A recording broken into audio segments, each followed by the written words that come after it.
Hello everyone and welcome back to Backlot Banter. My name is Tucker Hazel and this is our review of M3GAN 2.0. Of course, I am joined by my co-host Tanner Dykstra, whose mind I would like to put inside of a Teletubby, frankly, and then smash with my boot.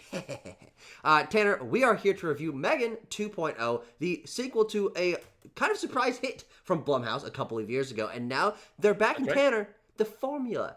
They've added a little something to the formula here.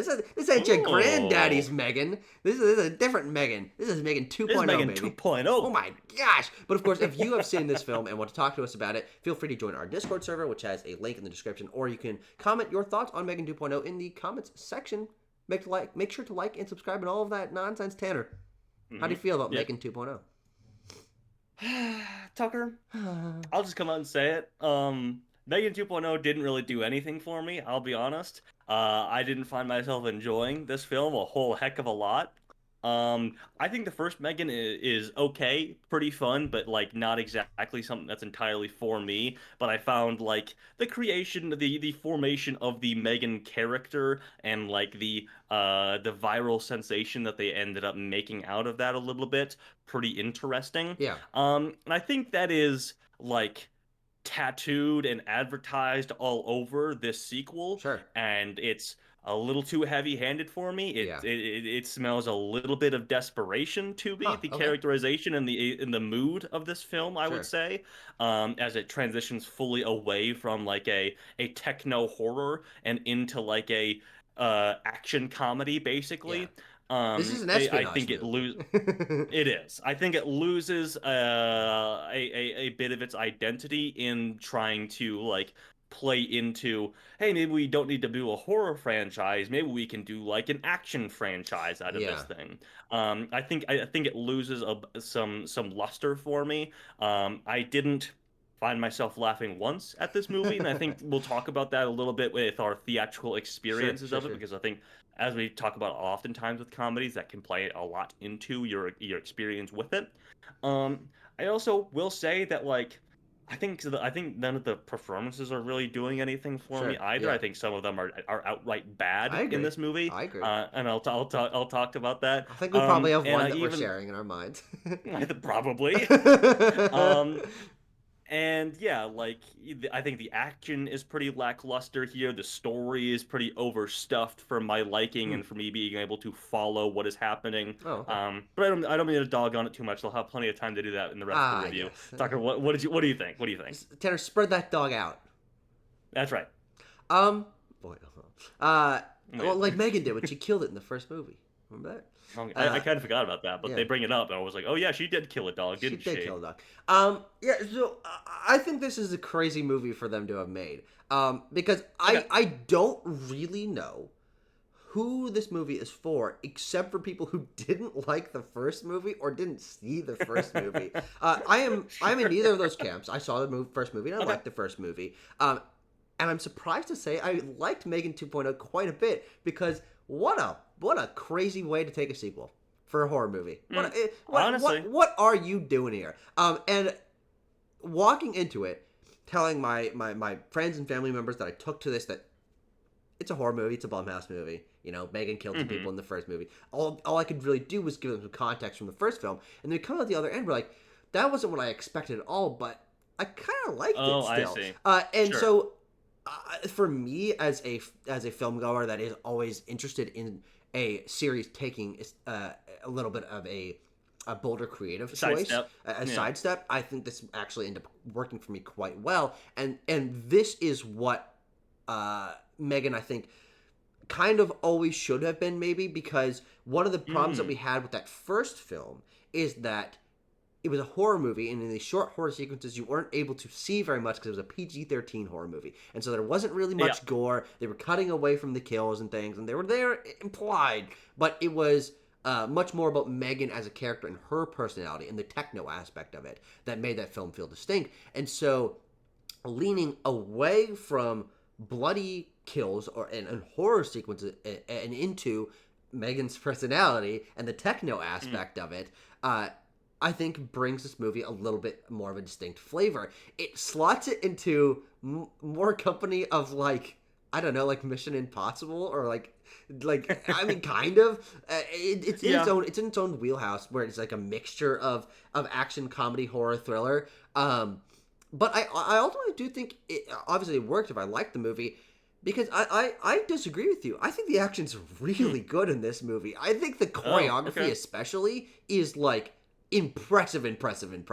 The amount of like, because the primary characters are robots and have either no physical care for their body or extreme strength and dexterity, they are doing some flippy dippy wusha shit that I never even thought I would possibly see on screen. There's this moment where like one of them gets flipped back and they like grab a table, stay in midair, throw themselves forward, do like 3 flips and like pile drive kick someone else in the face, and I'm like, this is like a kung fu movie. Like, this is like a wire fu film, and I did not expect that from M3GAN 2.0. I was really blown away by the action, and so if that's where the movie, obviously that's a disconnect between the two of us, but like that's what I think impressed me about it. I was not expecting this movie to have excellent choreography, and when it did, I was like, no fucking way. I thought this was a horror movie, and it turns out it's like a really solid kung fu movie. Okay, so this is my question. Did you thought it was like a straight up a horror movie again? No, not really. I mean, I saw the thing where like M3GAN skydiving or whatever, and I'm like, no, okay, it's not exactly that. I was gonna say, like, you've seen the trailers for this already.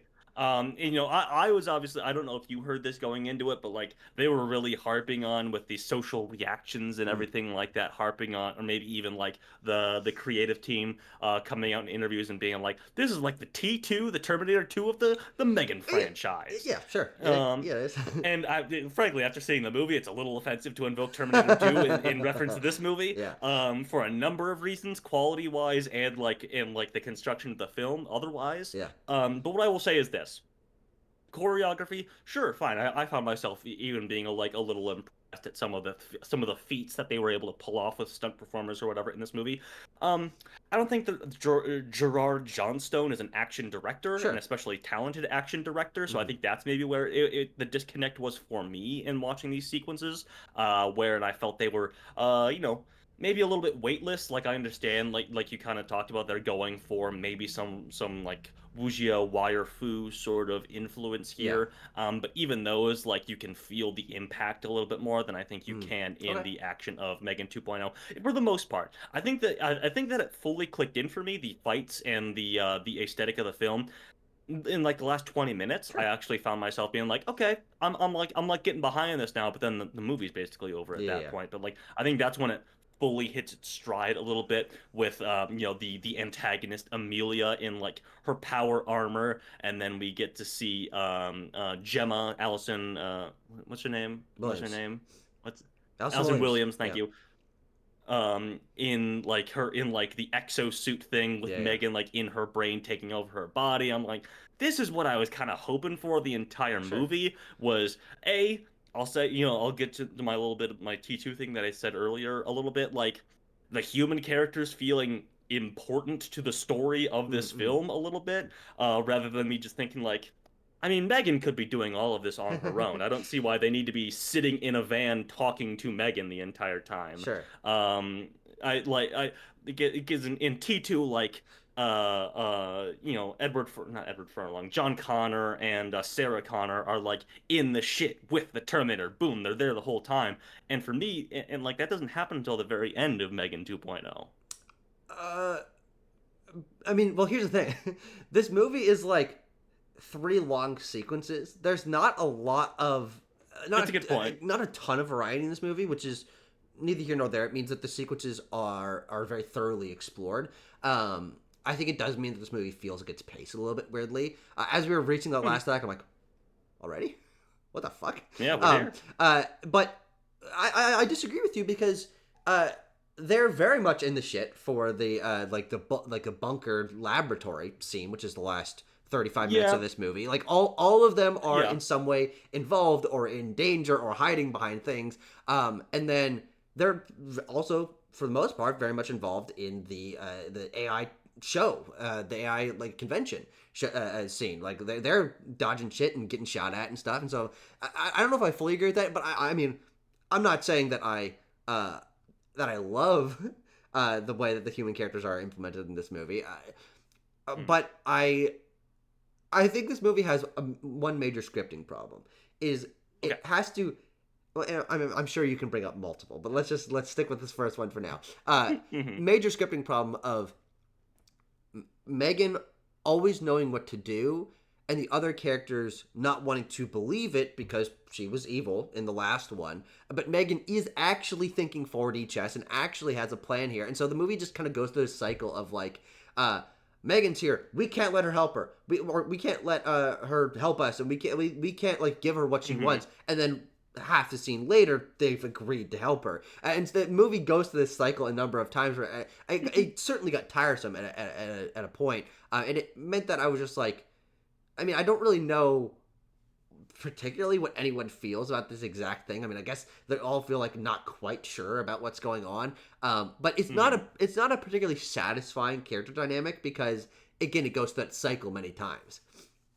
Yeah, I definitely see that just because, like, yeah, and like, because everyone is basically on board with M3GAN, or at least, hang on, I gotta pull up character names here. The little girl from the first movie, Katie, yeah. Violet Katie McGraw here, is like pretty on board with M3GAN and like fully believes her in her like becoming friendly now. She's a good guy now, and Gemma is very much of this Sarah Connor mindset where she doesn't trust the Terminator. I mean M3GAN 2.0. She is not on board with like her being helped out or the Terminator looking after her child now anymore. Things like that, which I can see where like the story influence comes in there a little bit, but at least like there is a natural progression to Sarah Connor and the Terminator in T2, whereas in this it doesn't happen until basically M3GAN is in Gemma's head. Which again, like I mentioned, I liked. I think it's a cool. I think it's like a finally a cool idea that pops up 20 minutes from the end of this movie. But otherwise, it is kind of what you might expect, which is M3GAN like doing a funny dance and then shooting a gun. But like she can't kill people, which is a weird thing that happens in the script that I was kind of confused about. Where like, okay, I'll just get into this right now because I brought it up. So like at that convention or whatever, right? She has the gun, but she can't shoot Amelia because there's a chance of fatality with all the people like running in front of her, right? Um, and then when and then it happens again. Hang on, what am I saying? Do you remember what I'm talking about? Where like Gemma gets mad at M3GAN for like she's going to kill somebody, but M3GAN's like, well, I couldn't do that because of the cause. It's the same moment. It's the same moment. They're analyzing the moment where Amelia's holding Katie across the street, and there's all the people crossing, and she's like, it's like chance of killing someone else, 90%. And it turns out that there was a single moment there where who knows how long it was, but like ostensibly a M3GAN frame where she could have taken the shot and killed Amelia. Yeah, it was like the box around her was green. It's like, okay, you're all good, you can shoot. And M3GAN didn't take that shot, presumably because, and this is what is interesting about the film in terms of M3GAN's characterization, presumably because she isn't actually particularly murderous or has learned that she doesn't necessarily want to be killing people all the time, or she has some connection to Amelia where she doesn't want to actually kill her. Again, that's not particularly thoroughly explored, but there's that moment where Gemma is very upset because M3GAN didn't actually take the shot and isn't maybe as murderous as people think. Yeah, I don't know if I ever fully bought that because every other scene is M3GAN like killing people, I would say. But and like at the end, I don't feel like she has a connection with Amelia or like Amelia even has this moment where it's like, we could be with our own kind, and M3GAN's like, fuck you, EMP to the face or whatever. So I didn't feel like that was especially well earned or fleshed out. And that's another interesting problem with the script here. I'll say it is M3GAN's characterization. Is it part of her programming or is it not? That is something that the movie kind of wrestles with and doesn't come to a complete answer on. Where what I thought was actually kind of interesting is that that it explored this idea of because the the programming from the first movie when Megan was first created was protect Katie. That Mm-hmm. the fact that she didn't have morality, the fact that she was an AI, was a robot, meant that she took Mm-hmm. that to a logical extreme and did anything she could to the expense of others to protect Katie. And to that point, Katie and Megan still do have a bond, and Megan still does care and wants to protect Katie because it's part of her programming, but also seemingly because she actually does care about Katie. And so the Mm-hmm. movie kind of plays this line where, because it's been a good amount of time between the films, Megan has been observing them for a long time through their Mm-hmm. smart home or Or whatever, smart house. Mm-hmm. uh, where she has learned to appreciate the effort that Gemma puts in, and still does very Yeah. much care for Katie and has set up all these things because she thinks it's the right thing to do to keep them safe and to keep Katie happy. Um, but then that plays. I actually think on a character level that works within the dynamic of Gemma, Katie, and Megan, which is what we've had established at the beginning of the first film. Mm-hmm. But then when you introduce Amelia to it, and the idea of Megan connecting to someone else of her own kind that is an Yeah. AI that could potentially have that same kind of quote unquote humanity within her somewhere. The movie kind of plays both sides with it, where it does. I don't know if it's sure if Megan does want a family that is more like her, or if she is is focused then on keeping the quote unquote family that she has of Gemma and Katie. It isn't Yeah. quite clear on that. Well, we have to maintain the status quo for Megan 3.0.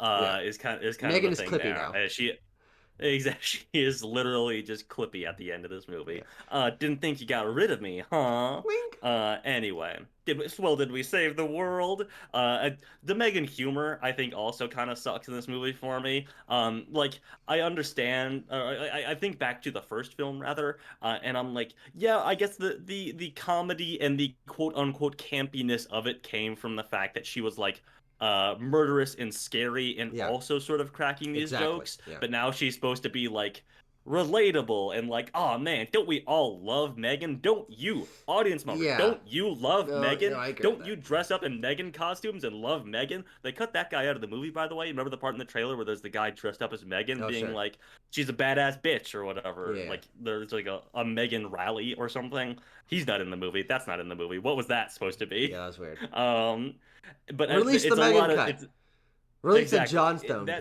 cut. it's that for me where I'm like I don't find Megan that compelling when she's like Mm. on the side of everybody else. Especially when especially as the writers try to make her a writer. It's just written by Gerard Johnstone as well. Mm. Um, especially as he like tries to make her funny and relatable, and a lot of the humor in this just revolves around Megan saying the word vagina or whatever. Um, That no, sure. that is definitely true. Yeah, the comedy is Uh-huh. interesting. I think a lot of the situational comedy of the other characters reacting to Megan, I thought was pretty solid. I was actually surprised by how much I enjoyed the guy character. I can't remember his name. Fuck. Hang on. Carl Brian Jordan Alvarez. as Cole. Cole. Yeah. Oh, I was close. Not Carl. Cole. I thought he was actually really funny in the movie, and Sure. him reacting to Megan and having these kind of like punchlines at the end of scenes, I thought actually worked. And there was a there was a couple times during Megan 2.0 where something surprising or surprisingly funny would happen. I laughed and farted at the same time, like 3 times during Megan 2.0, and that would just make me laugh even harder. Now, I do think that because I was laughing like openly and gregariously throughout the film, that I raised the Mm-hmm. like laughter levels of everyone around me. I certainly was laughing the Oh, loudest sure. during Megan 2.0, and then I could hear maybe some people either laughing at the movie or laughing at my laugh. But Yeah. I did find the movie funny to the point where I laugh farted a couple times. Like Uh-huh. I'm not ashamed to admit it. Yeah. Well, I'll say that I didn't laugh at all. The one moment where it got the closest for me, and it's not even because I think that moment is funny. And it got the people in front of me too. There was three people sitting in front of me, and we were the only people in the theater. Yeah. And they hey, listen, there was like some teenagers, so I was like, oh brother, are we gonna be like talking throughout this movie, or are we gonna be like having a great time with Megan? Not a peep out of those folks either. So I don't think they enjoyed it too much. But the moment where that got them even in the slightest bit is when Megan sings in Oh, this movie. that's my least favorite part of the movie. Yeah, I which hated that. again, to my point, to my feelings about the film, feel like well, we need like an iconic moment. Remember when Megan sings Yeah. Bulletproof in the first one? The fans love that. So why don't we have her sing again in this one?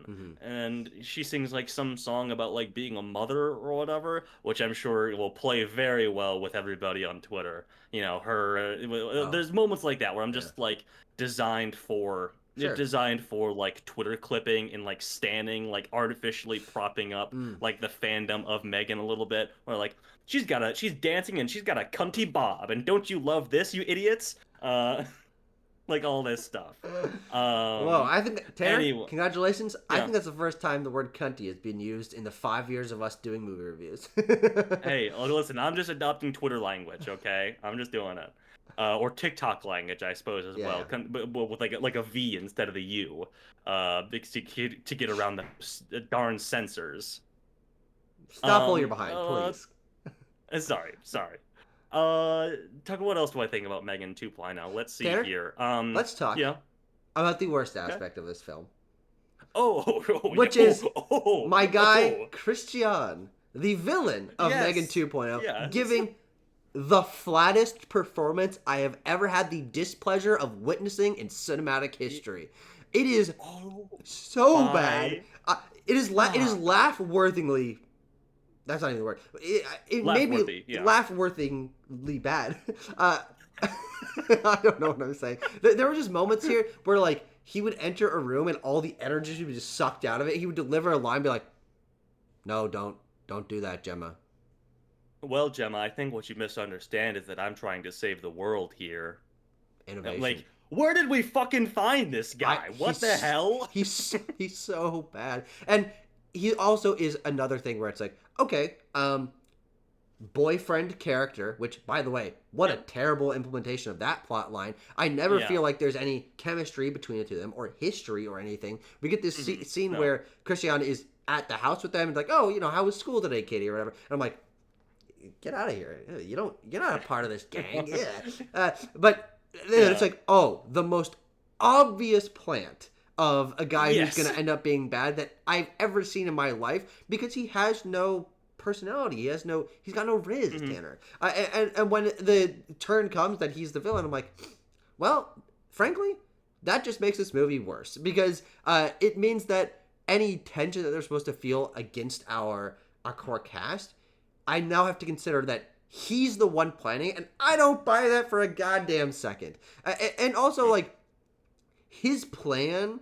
And maybe we'll talk about the themes about Megan 2.0 after you talk about Oh, how bad dude. Christian is. It's a well, I don't really have much to add other than what you already said is like just constant flatline Yeah, yeah. deliveries. Like there's a moment where he has Gemma like strapped down, they're gonna put like the implant in her head to like make her like his worker bee slave or whatever, his wife slave, and he's like he's like, what I'm doing it here is I'm saving the world from itself. I was like, Jesus Christ, why don't we get somebody who could show a little scenery in here? Fucking A. Like, I thought these movies were supposed to be fun. What the Yeah. hell's going on? Anyway, yeah, Frankly, so, Tanner, yeah. uh, let's get our guy from Uh, the beginning. Who was at the beginning eh, of the movie? Jermaine Clement. uh, Jermaine Clement, oh, kind yeah. of annoying in this movie, but he can choose scenery. He can eat Yeah. a 9-course meal in front of this guy. Exactly. Absolutely, he could. I mean, and he's even playing like a even more clear like Musk allegory, Yeah, pretty much, yeah, with like his neural link and stuff like that, and like his clearly like fake plastic surgery muscles and everything like that. yeah. I That was was like, fun. okay, yeah, I get what we're going for here. Anyway, he sucks. Yeah, he really sucks. Christian, as portrayed by hang on, Aristotle Athari, sucks. Fake Bad ass stuff. name. Fake ass name. Yeah. And then So yeah, and what this means his for the plan themes of Megan 2.0. is that he wants to have evil AI uh take over the world, or like no, his plan is already finished. Basically, he's like, evil AI killed the Chinese ambassador, so that way the governments will ban AI because that's good. It's not evil AI. Amelia is being controlled by people to make Yes, people think that the there's evil world AI thinks. so Yeah. that the governments will implement laws keeping AI better under the control of the people that understand it.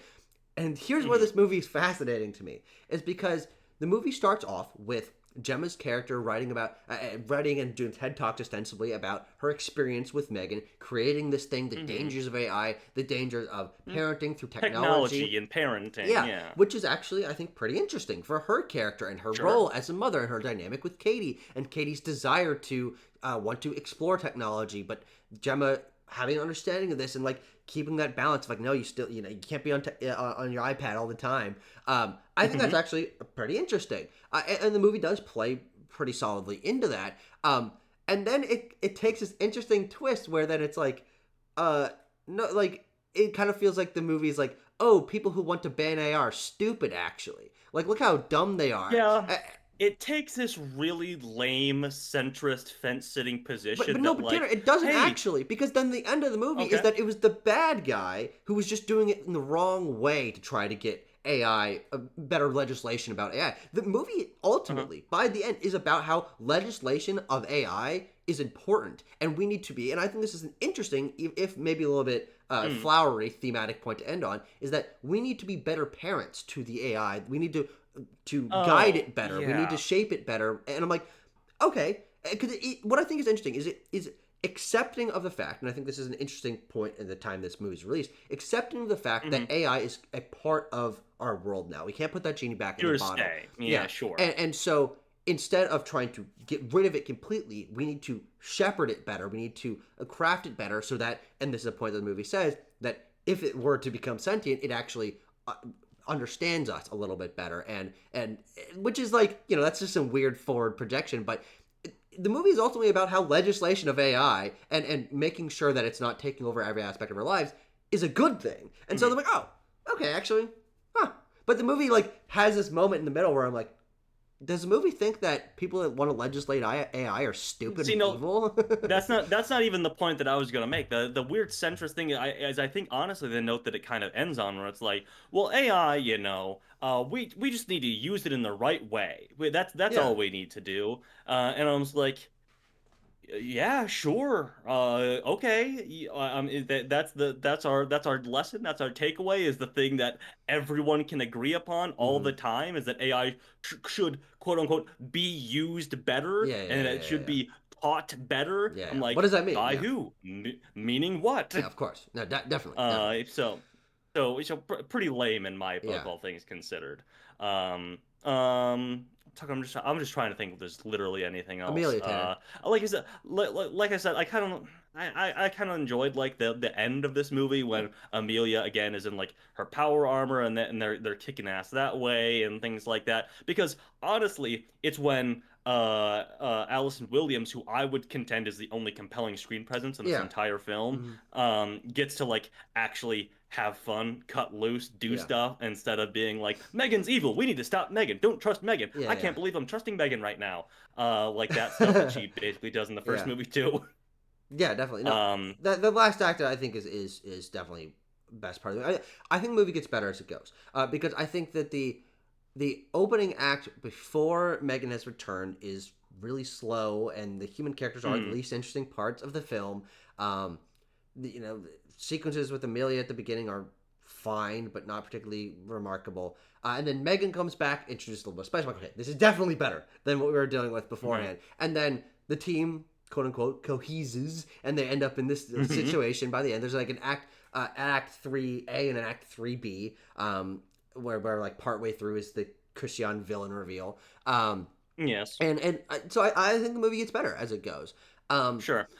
but also There's a couple of utilizes less Amelia as it goes. It seems yeah, she's an things yeah drop in and out. I also wanted to mention that, like, to the point of like the team, the human characters, and how useful they are. Um, one of them just like is gone for the third act, Correct. and Yeah. you hardly notice. Yeah. I She's just was like like, asleep. they're like, oh, we need to go rescue insert Tess. name Yeah. here. I was like, Tess. I was like, oh yeah, she's not here. That's right. Yeah.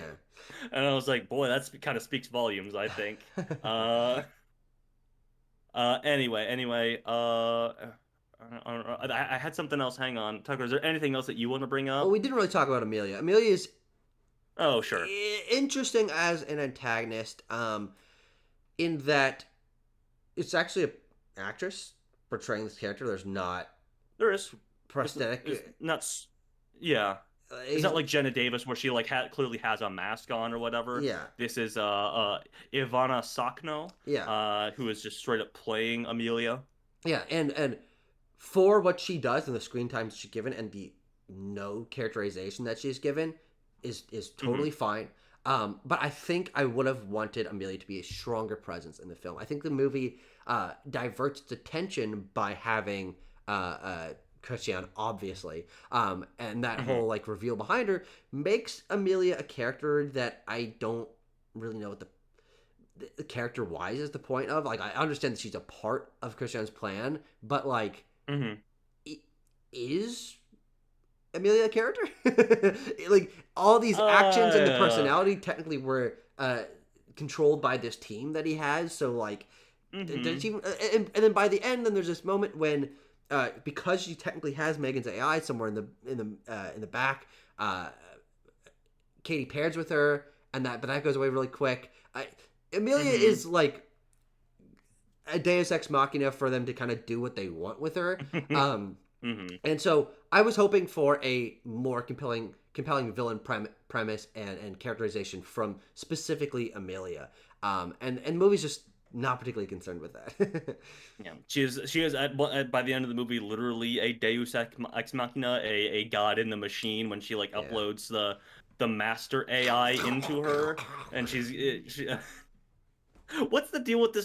See, this is what I'm talking about. The story is like way too busy as well. Like if you tried to hit beat for beat like what the characters think and what they believe and like what they learn throughout the course of this film, you sound insane because they're like, okay, then there's also like this master AI that was invented in the 80s of like a Xerox machine that they put in a fucking tape in the center of this thing. That is also like the Xerox museum, which is where the evil layer is, but for some reason Megan has to like wingsuit into the facility instead of just walking in the front door like everybody else does. It's fucking weird. I don't know.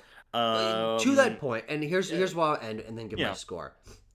Okay. I think that's all funny, and I think they know it's funny. I think they know it's ridiculous. This movie leans into a crazy camp premise where the you're right, that history with the Xerox and stuff is ridiculous, and Amelia's ridiculous, and obviously the performance for the Musk guy at the beginning is ridiculous, and I think the movie knows it, and I think that leading into this crazy scenario espionage film is actually kind of funny, and I had a good time with it, and I think the action is actually surprisingly good, and so by the end of the day, yes, I have these script issues, but it's still just for me really fun to watch and really surprising given that it's a sequel to a horror movie. And so just from that angle, I'm like, all right, they know what they're going for, and I don't know if it's a good idea to go for this in terms of what the popularity of that first movie was based on, but I appreciated it for what it was, and I think it's a movie that I'll look back on fondly, given that like things that are a little bit ridiculous, I think tend to be more appreciated over time as people look back like, you know what, yeah, it was kind of dumb, but it was fun anyway. And so I'm gonna be giving it a 6.8 out of 10.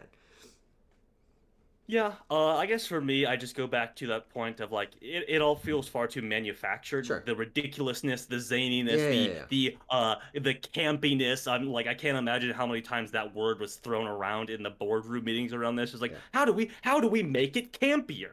It's like that's not really something that like can be manufactured and like built into a script by producers and things like that. In my mind, anyway, it all feels a little bit too wink wink artificial in this movie for me. It doesn't feel like it occurred naturally, even if it didn't occur naturally in the first film. Like, it doesn't feel like that at all to me in this movie. It feels a little bit like, guys, are you having fun yet? To me, like that's what the movie kept begging to me anyway. So I'm gonna go with 3.5 out of 10.